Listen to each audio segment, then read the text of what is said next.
Hey guys, my name is Anki Money and this is Anki Money. Thank you so much for joining me. I really appreciate you for clicking and I trust that you are staying safe and staying positive at this time. And today's topic is usually an elephant in the room for so many people, guys, as we all know that having a personal budget that works for you can help you achieve financial success, of course, by helping you develop the right spending habits, not spending money that you don't have. It can help you achieve your financial goals and ultimately break the paycheck to paycheck mentality or cycle, guys. And usually the problem is getting started, right? For so many people, as we all know, making a budget also can be extremely overwhelming. But for some people, at the beginning of every single year, they usually have a budget or as part of their financial goal, the resolution. Then some things happen somehow during the year, then they lose track or they give up, right? Because we all know life happens. And so I must say congratulations or thank you for clicking, because clearly you want to get started, you want to have a budget that works for you, right? So let's define what is a budget. A budget is basically telling your money where to go before you spend it.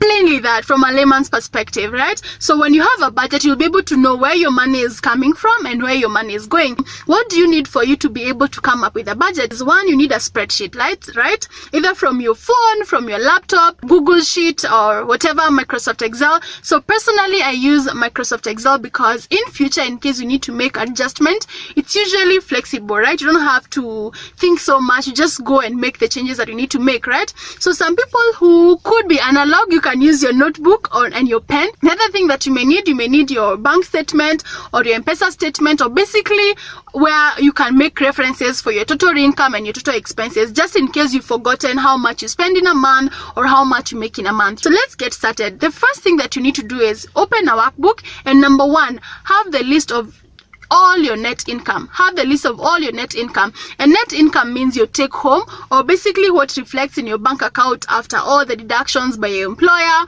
or even from a client, after all the withholding tax, the VAT stuff. So basically what you have as a disposable income. And so for those who are employed, so this means your monthly salary, and also it means you need to include all other side hustles that you could be having. Maybe you're using your skill to provide services to different clients, or maybe you have a certain contract with a client, isn't in addition for you to being employed. So list down all your income that you make in every single month. For those who are wondering, maybe because they have irregular income, maybe they're small business owners, so what you can do is you can record income in two ways in this scenario. So you can have an average income for the last 3 or 6 months, right? So you need to have the total income that you have earned for the month of, let's say, of April, March, February, and then you'll be able to divide by 3 so that you're able to know, in average, I get this amount of income per month, right? Another way you can be able to record is you can pick the lowest income in a particular month. So you're working with a list of your income, so be able to record that. However, I would advise, if you are a small business owner,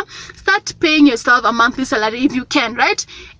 You'd rather pay yourself a small amount, then you increase slowly as your business increases, rather than you mixing the personal money with the business money. The next step is you need to have the list of your financial goals with how much you need to contribute every single month to achieve your financial goals.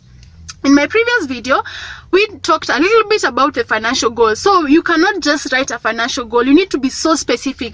Let's take a scenario. You want to buy or to own a home. So you cannot write you want to buy a home. So you need to own a home. So how long do you want to save for you to be able to own a home? So you want to buy a home, let's say in 5 years. So how much will that home cost? Let's say it will cost you 5 million. So how much do you need to contribute every single month for you to be able to save towards that financial goal, that home, right? So that is having a financial goal and attaching how much or commitment that you need to make, or how much you need to save every single month for you to achieve that financial goal. Financial goal in this case can either be new goals or existing loans. You already have some commitments, maybe you already have some loans like mortgage loans, car loans, or maybe you've already started saving for a particular investment or business. So it doesn't necessarily mean that you adjust or you stop whatever you're doing, but basically what you need to do is list all your goals and how much you need to contribute each month. Be able to analyze or prioritize your goal in terms of of short-term and long-term. So short-term goals mean you want to achieve those goals within 1 year, and long-term goals means you want to achieve your goals within 5 years, right? So be able to prioritize so that you're able to know which are the immediate goals that I will include in my budget for me to be able to start saving for them immediately. The third thing that you need is list down all your expenses. Expenses is basically where you spend your needs and your wants, right? So the likes of food, the likes of rent, the likes of grocery, entertainment, right? So in this stage, you can categorize them into two. So there are people who would say, let me start with my needs, then I go to my wants. So needs are those things you cannot live without. You cannot live without food, you can't live without shelter, transport, utilities. Then wants are entertainment, things you can know for sure you can skip and you can live comfortably, right? Other people will categorize them in terms of fixed expenses and variable expenses. So fixed expenses are those expenses that are not likely to change every single month, like rent. You'll always pay your rent every single month, the same amount, month in, month out, right? So variable are those expenses that you know will actually change depending on maybe your movement. Maybe you will reduce on maybe in terms of fuel if you're less likely to move around. Maybe entertainment, ordering food from outside, going out. So those are things that you know are likely to change. So even if you're adjusting anything, you will most likely come and adjust your variable expenses, right? So list down all your expenses and be able to know how much you spend. I normally list my emergency savings and my tithes in this category as expenses. I normally don't list it as financial goals, just in case you lose your job, in case something happens to you and you don't have money, so you can go for that account. The first stage is be able now to deduct your financial goals and expenses now from the total income. So what you need to do is less your savings. Savings here means your emergency savings, because we say pay yourself first. You're paying yourself in case of a rainy day. In case something happens to you, you're able to know you have some money, you have saved somewhere. You cannot lack food, you cannot lack rent. Of course, the best practice is you're supposed to have savings of between 3 to 6 months. The other thing, the third item that deducts less your tithe, of course 10%. If you normally save or you normally pay tithes. The other thing is go to your financial goals. Whatever you're planning to achieve, remember, it's only you who understand which is the most priority goal to achieve or the immediate goals to achieve. You don't have to achieve all the financial goals at once. Remember, you have short-term and long-term. So whichever you decided is the immediate goal, whether it's a 1 goal or 2 goals, less the amount from your income. The other thing is your needs. So be able to deduct the likes of rent, the likes of food, the likes of grocery, things that you cannot live without, right? The other thing is deduct the variable cost or your wants, things that you can live without. You'll have a picture of where you are at in terms of your finances. Will you be overspending or will you be underspending, right? Overspending means that your expenses are higher than your income, and that means you need to adjust your variable expenses. You need to adjust your wants, things that you can live without, or you may need to know now I need to get an extra source of income. But in this situation, because you want to be as realistic as you can, and right now you have not determined which source of income you'll get and by when you can get it, right now the first thing you need to do is adjust your variable expenses. The other side, you could be underspending. Underspending means your income is way higher or it's higher than your expenses and your financial goals. So that is a good thing, because you have some money left for you to play around with. You can be able to say, this extra money that has been left, I can be able to clear off my debt so that you stop paying more interest, right? Or you can decide, let me pick another financial goal that was immediate and be able to start also saving towards that goal. Or you can also decide, now that I was not teaching myself, I can start saving this money for my vacation. So adjust your budget until you live within your means, right? There's no option. That's the reason why many people are in debt, because they're not living within their means, right?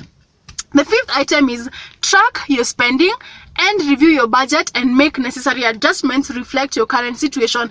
Guys, as we all know, life happens, right? You could be having this job today, tomorrow you get a better job or your income increases, or worst scenario, you can have a pay cut or you lose your job. Also, it could be now that we have so much going on in the country, there is inflation. Maybe now the oil prices or the food prices have gone higher, the landlord has increased the rent. So many things can happen. Or maybe you have achieved one of your financial goals, then you need to go to another goal. So you need to keep always reviewing your budget and see where you need to make adjustment. That is why the Excel sheet was so important, because it is allowing you to be flexible as life happens. You need to define your way of tracking your spending, or how do you keep yourself accountable, guys? Remember, it's one thing to create a budget, but it's another thing to follow through that budget, right? So for me personally, I use an app called Spending Tracker. I can be able to put the link in the description below, and it's really it just basically help me be able to monitor my income and my expenses. So every single week I normally key in my spendings, and I'm not saying that I shop every single week. Actually, my weekly shopping is for grocery and small things like parking. Otherwise, every other time I do a monthly shopping. That means I key in once the major shopping, then now weekly I can put the small amount. So it takes me less than even 20 minutes or even 30 minutes for me to be able to see where I am with my spending, so that I know if I have spent this week, that means next week I will have to control my spending, right? So guys, define your way of how will you be able to keep yourself accountable. If you're married, maybe you can do it with your spouse, so that you're able to track every single week. It will take you less than an hour. Sit down, be able to see how am I spending. Am I really off the budget? I'm still within the budget? It will give you a lot of comfort. Instead of you waiting for a whole month, then you realize, whoa, I have overspent with even twice or thrice the amount that I had budgeted, right?